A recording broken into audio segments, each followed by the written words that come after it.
कि बाप बेटे में कितनी भी लड़ाई हो, उनके बीच प्यार की डोर हमेशा बनी रहती है। ये तेरा प्यार ही है बेटा, और जहां प्यार होता है वहां शिकायतें तो होती हैं। शिकायतें जब बढ़ जाती हैं तो नफरत की तरह नजर आती हैं। मुझे सबसे ज्यादा खुशी इस बात की हुई कि मैं लड़खड़ाया और तूने मुझे सहारा दिया। पापा जी, आपकी ना हमेशा से यही प्रॉब्लम है। अरे मैंने क्या किया? आप सुनते ही नहीं है। अरे क्या नहीं सुना? ऐसे कोई सड़क पर किसी से उठक बैठक करवाता है क्या? अरे पुत्र, मैंने तो उससे कुछ नहीं करवाया। हमारे पीटी टीचर कभी कभार जब सुबह मिल जाते थे तो उठक बैठक के साथ साथ शीर्षासन भी करवा देते।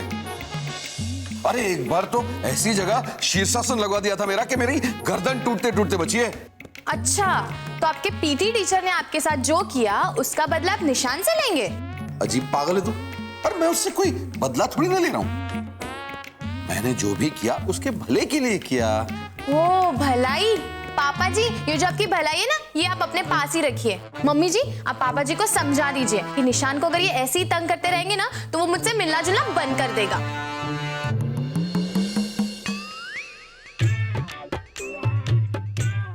मैंने क्या कहा? मैंने थोड़ी कहा कि मिलना जुलना बंद करे। मैंने तो उसे इनवाइट किया, आ भाई चाय पी के जा। वो नहीं आया। मेरी क्या गलती डॉली जी? ये हूं करके ऐसे निकल गई। देखना, ऐसी हूं करके निकलेगी ना, एक दिन इस जमीन से तेल निकल आएगा। बल्लू जी, तुसी भी ना टू मच हो।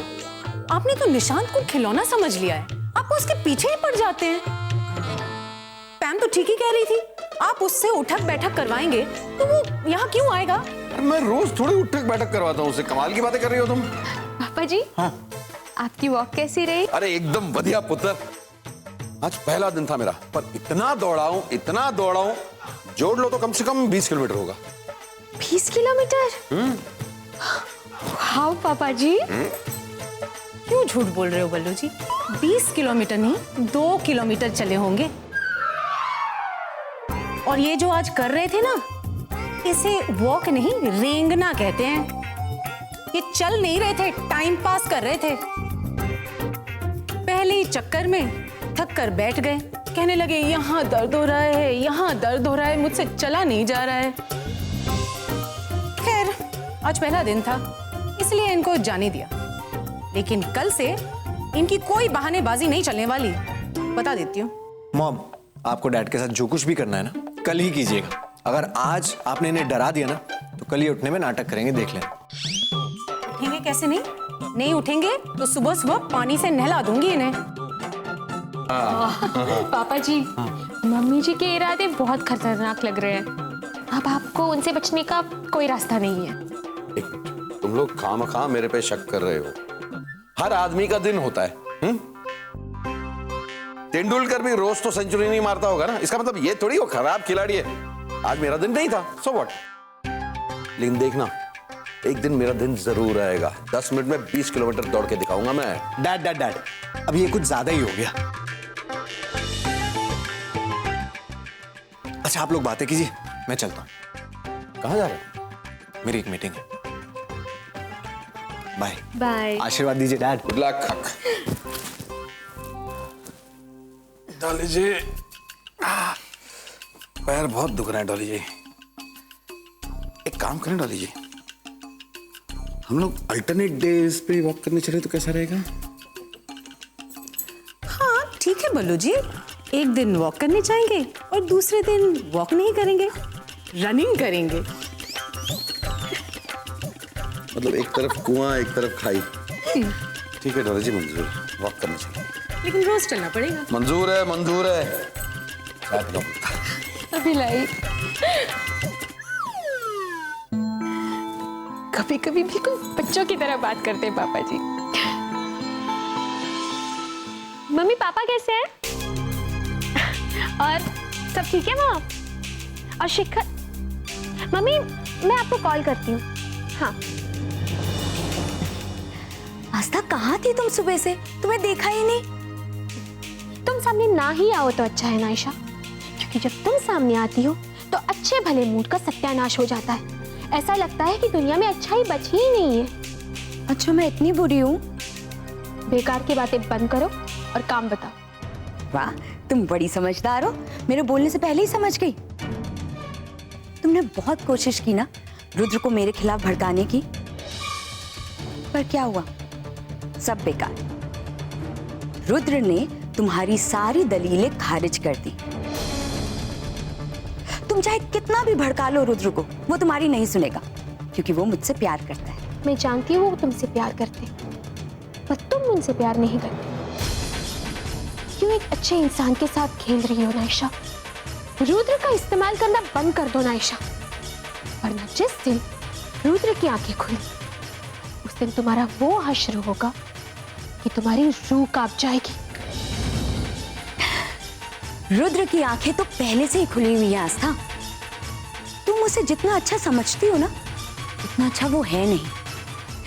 चलो आज ना मैं तुम्हें सच्चाई बता ही देती हूँ। तुम्हें पता है रुद्र खुद मेरे पास आया था और आके कहने लगा कि मुझे उस बुढ़े से बदला लेना है।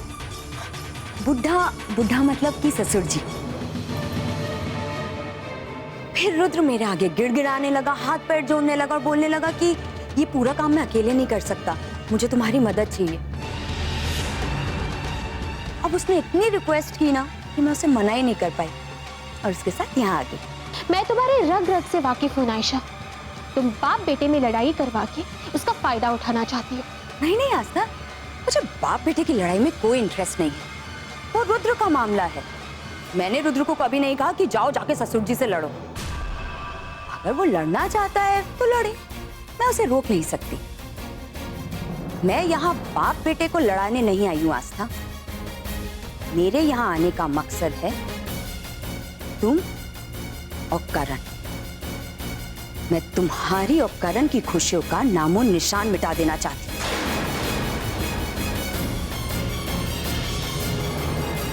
लगता है उस दिन का थप्पड़ भूल गई हो तुम। ना मैं भूली हूं, ना ही मैं तुम्हें भूलने दूं। ये मेरा वादा है तुमसे। उस थप्पड़ की गूंज तुम्हें जिंदगी भर सुनाई देगी। और हाँ, मैं एक और बात को लेकर थोड़ी परेशान थी। मुझे ये लग रहा था कि अगर तुमने शादी वाला राज ससुर जी को बता दिया तो, पर मुझे पता है कि तुम ऐसा नहीं करोगे, क्योंकि अगर तुमने ये बात बताई तो ससुर जी मुझे घर से बाहर निकाल देंगे और मेरे पीछे पीछे रुद्र भी ये घर छोड़ के चला जाएगा। इसलिए तुम ये बात नहीं बताओगे। तुम घबराओ मत नायशा। जब मैं ये बात पापा जी को बताऊंगी तो तुम रुद्र के साथ नहीं, अकेले इस घर से बाहर जाओगी, क्योंकि रुद्र बहुत जल्द बदल जाएंगे। उन्हें मैं बदलूंगी और जिस दिन बदल जाएंगे और तुम्हारी सच्चाई देखेंगे तो तुम्हें खुद इस घर से धक्के मार के बाहर निकाल देंगे। और जब तुम इस घर से जाओगी तो फिर वापस लौट के नहीं आ पाओगी, क्योंकि तुम वापस लौटने के लायक नहीं रहोगी।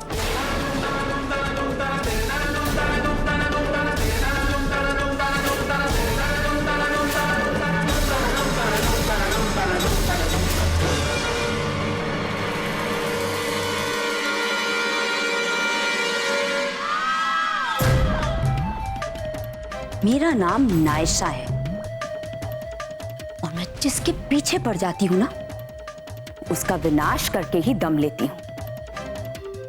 सही वक्त आने दो आस्था, मैं तुम्हें ऐसा सबक सिखाऊंगी कि तुम मेरे नाम से भी डरोगी। तुम उस दिन को याद करके पछताओगी जिस दिन तुमने मुझे थप्पड़ मारा था।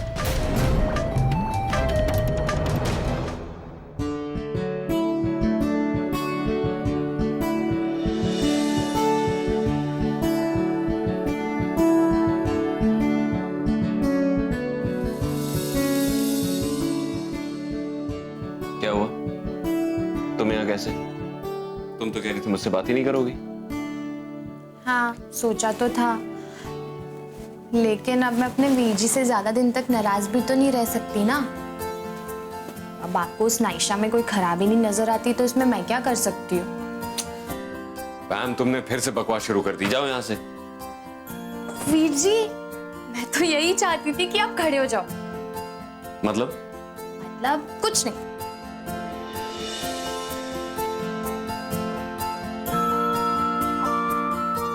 क्या कर रही है? रुकिए आप, कुछ नहीं।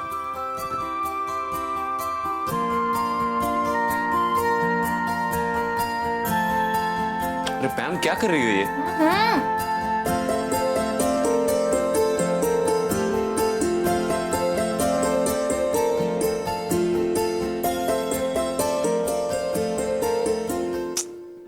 फिर कोई मजाक कर रही हो तुम मेरे साथ? रुकिए ना आप वीर जी, गड़बड़ हो जाएगी वरना। कैसे करते हैं आप भी?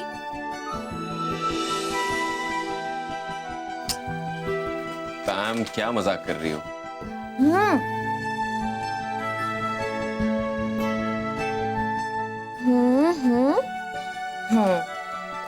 हो गया। क्या था ये? नाप ले रही थी मैं आपका। नाप ले रही थी? क्यों? खुराना साहब रस्सी बनवाना चाहते हैं क्या मुझे बांधने के लिए? वो वीर जी, आपने तो डिसाइड ही कर लिया है ना कि आप उल्टी बातें करेंगे। मैं मार्केट गई थी और मुझे एक सूट का कपड़ा बहुत अच्छा लगा, तो मैंने सोचा कि क्यों ना मैं आपके लिए एक सूट सिलवा दूं। लेकिन मुझे पता था कि आप नाप देने नहीं जाएंगे, इसलिए मैं आ गई। मुझे सूट नहीं चाहिए, छोटे के लिए बनवा देना। उनको ही क्यों? आप तो दोनों ही मेरे वीर जी हो ना। मैं तो उनके लिए भी बनवाऊंगी और आपके लिए भी बनवाऊंगी। क्यों? मेरे लिए क्यों बनवाओगी? मैं तो सौतेला हूं ना। सगा तो वो है, उसके लिए बनवाओ। वीर जी, आप कहने से पहले सोचते नहीं हो ना कि आपकी बातें किसी को कितनी चुभ सकती है।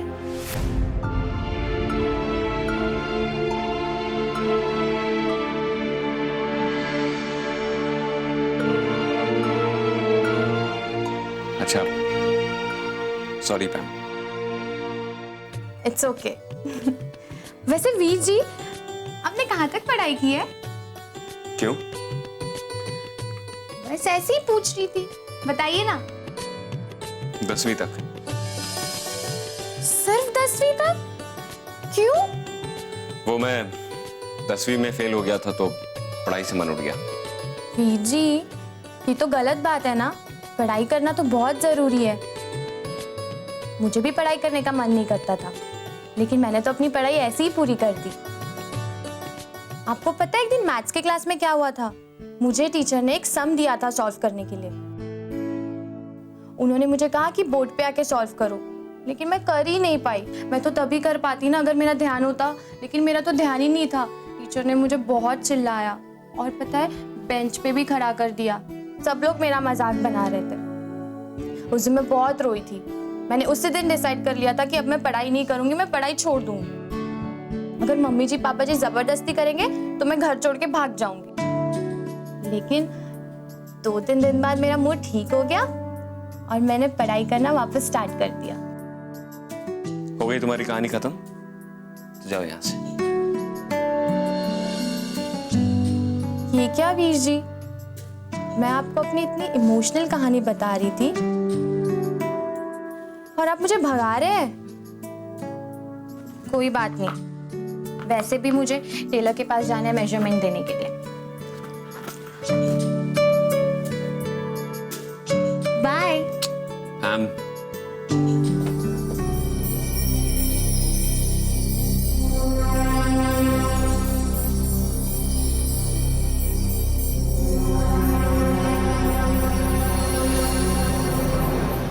आशा पुत्र, ओ आशा पुत्र, कहाँ है तू?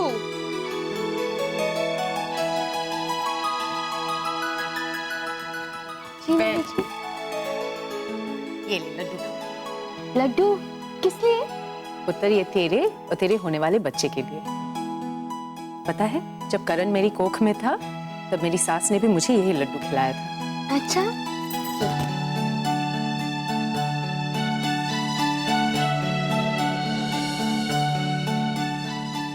मम्मी क्या है? बहुत कड़वा है ये, मुझसे नहीं खाया जाएगा। पुत्र, तुझे खाना पड़ेगा। मुझे पता है थोड़ा कड़वा है, पर जितना कड़वा ये है उससे कहीं ज्यादा इसके गुण हैं। चल मैं अपने हाथों से खिलाती हूँ तुझे। नहीं मम्मी जी, नहीं ले, मुंह खोल। मम्मी जी, नहीं नहीं नहीं खोल, नहीं, खोल। मम्मी जी, आपकी सास भी ऐसे करती थी? मेरी सास वो तो दिन में 3-3 बार मुझे खिलाती थी। और मेरी मजाल कि मैं उनसे कुछ बोलूं, मैं मना करूं। चल 2 तो लड्डू तुझे खाने ही पड़ेंगे। नहीं मम्मी जी, नहीं प्लीज, मैं बाद में खा लूंगी। नहीं, नहीं, नहीं, नहीं। अरे वाह लड्डू, अरे ये तो मेरी तरफ देख रहा है।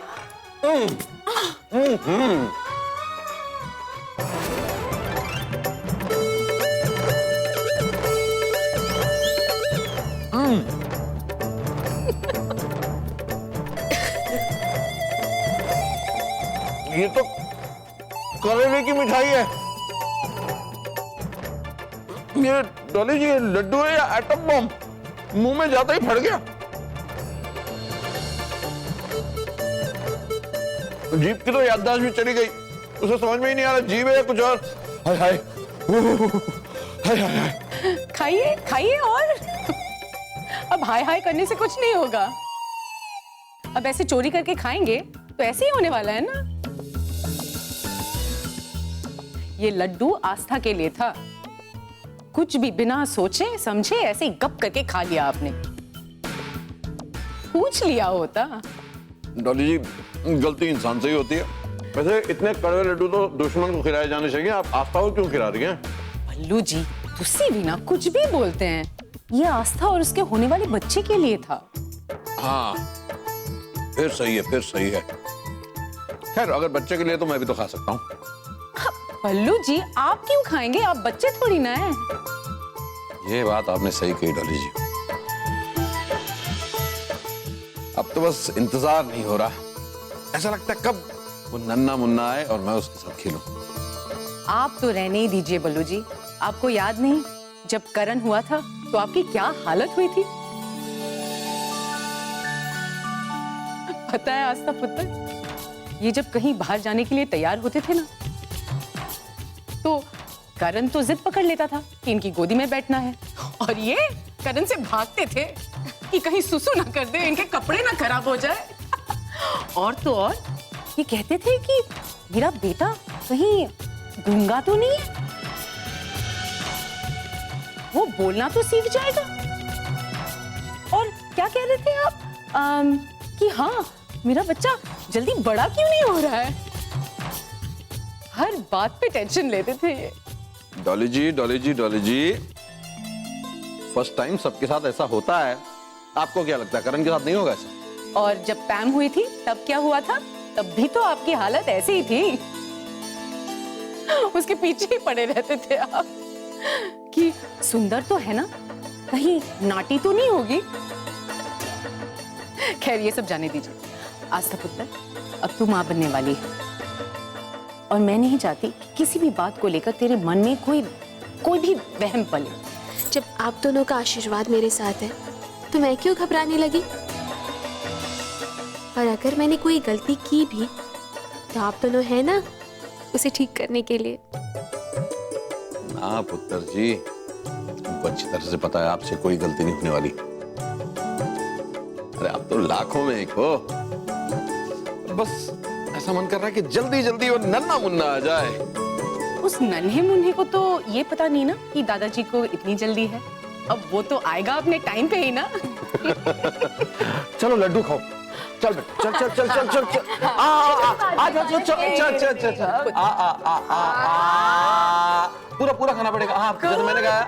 Very good. एक और भाई। हाँ लेना बेटा, खाना बेटा। हाँ एक मेरी तरफ से।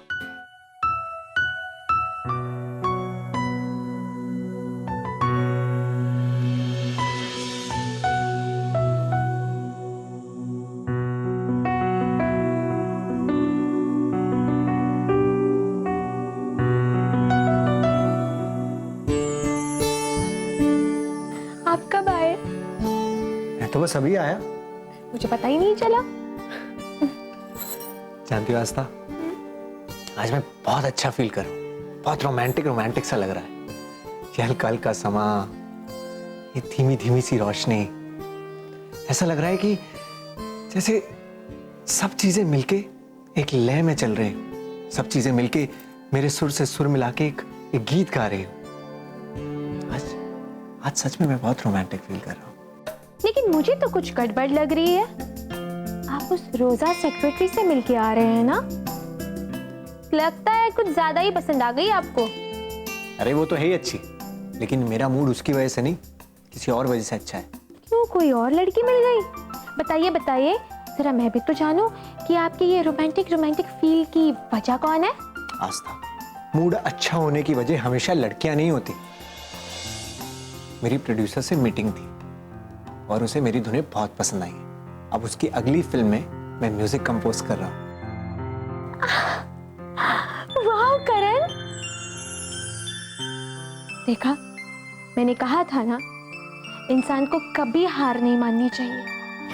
बधाई हो Karan, congratulations. Thank you so much Aastha. जानती हो और क्या कहा प्रोड्यूसर ने?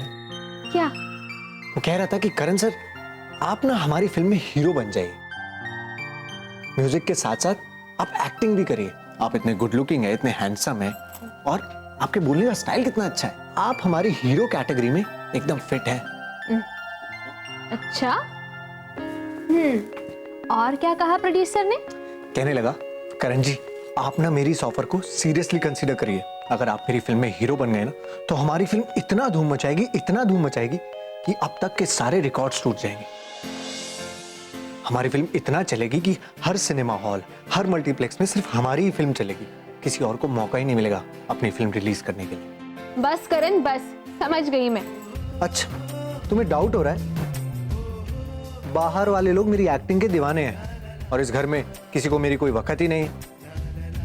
रुको, मैंने उस फिल्म के डायलॉग याद किए हैं, अभी करके दिखाता हूं।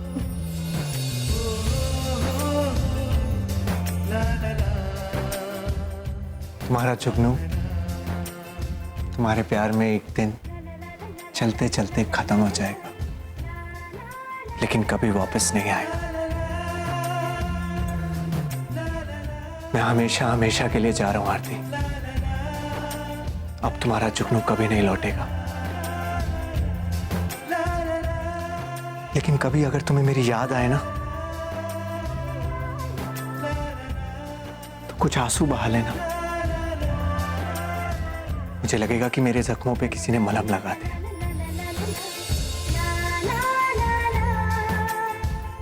मुझे लगेगा कि मेरी मोहब्बत साया नहीं गई।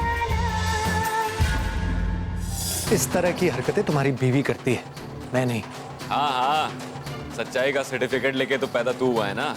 मैं भले ही सच्चाई का सर्टिफिकेट लेके पैदा ना हूं, लेकिन तुम्हें और नायशा को झूठ, फरेब और खटियापन का सर्टिफिकेट जरूर मिलना चाहिए। और ये सर्टिफिकेट देगा कौन? खुराना साहब खुद दुनिया के सबसे बड़े झूठे, फरेबी और मक्कार इंसान है। रुद्र, अगर डैड के बारे में ऐसे बात की ना, तुम्हारी सारी भाईगिरी यहीं बाहर निकाल दूंगा मैं। निकाल के दिखा।